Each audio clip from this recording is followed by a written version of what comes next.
Hi guys, Tony here from Tony Reviews.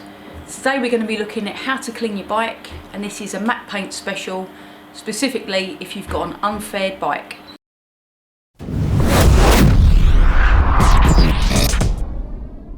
So I always get a lot of compliments on my bike, and people are always asking me, how do you get it so clean, how do you maintain it?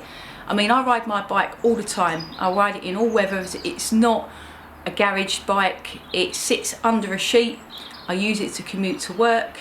I've done many a road trip on it, and I'm going off to Spain on it. I've done around 7,000 miles in just about 4 or 5 months. So it's a bike, it works hard, it does a lot of miles, but yet I keep it in showroom condition, and I'm going to show you just how I do it. So tools for the job. You're looking for a quality shampoo with or without wax, depending if it's a matte or a gloss finish. If you've got matte paintwork, look for a pure shampoo with little or no wax, and also Glym do a pure shampoo in their range. You want 2 clean sponges. The first sponge you want to clean the bike, and the second one you want to just remove any dirty areas, things that are around the wheels and along the swing arm, anywhere where it's quite dirty. Keep your clean sponge for your paintwork areas. You want a bucket with warm soapy water that needs to be clean, and you want a second bucket or a watering can for rinsing the bike and removing the soap.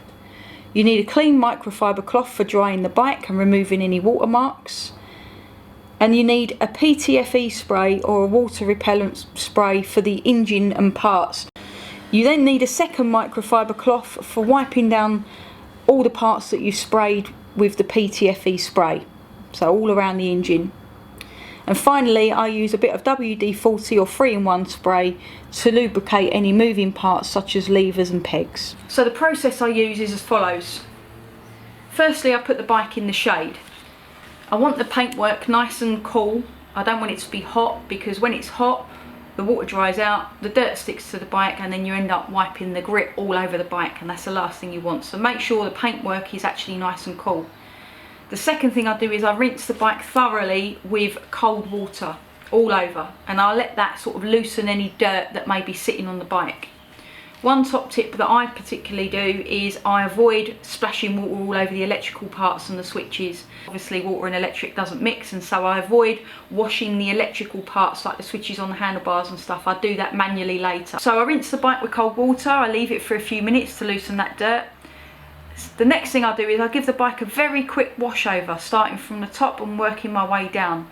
And I do this with the warm soapy water that I've just prepared. And I leave the dirtiest areas to last. So I start at the top, all over the tank and down over the side panels and the seat and all that sort of stuff. And I leave the engine and the bottom part to last.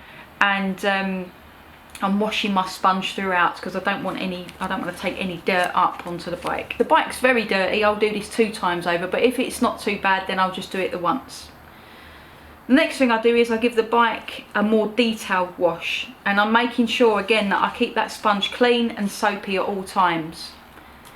Next thing I do is I rinse the bike thoroughly with clean, cool water, and remove any residue soap that may be sitting in the bike. And especially if you've got a finned engine, make sure you run it along those fins, because soap tends to sit in between each of those parallel or layers. I then tip the bike left to right to remove any water that may be sitting in the bike, and I wipe away any drips that may come from that once I tip it left to right. Once it's completely dry and I've wiped away all the drips, I spray the entire engine and exposed parts with a PTFE spray, which also acts as a water repellent. Now this gives the engine and the components a really nice shine, because they can become dull over time, but it also, like I said before, it removes any residue water. I use a dry microfibre cloth to wipe down and remove any excess spray, and then I use the edge of the microfibre cloth to get in between the fins on the engine. I then wipe down the electrical controls on the handlebars with the cloth that I use to remove the PTFE spray, as it has the spray residue on the cloth, but it isn't so excessive. Finally, I spray a little bit of WD-40 on any small moving parts just to help keep them protected. So I hope you found that helpful. Subscribe to the channel, there's more videos coming up. Safe riding, and I'll see you soon.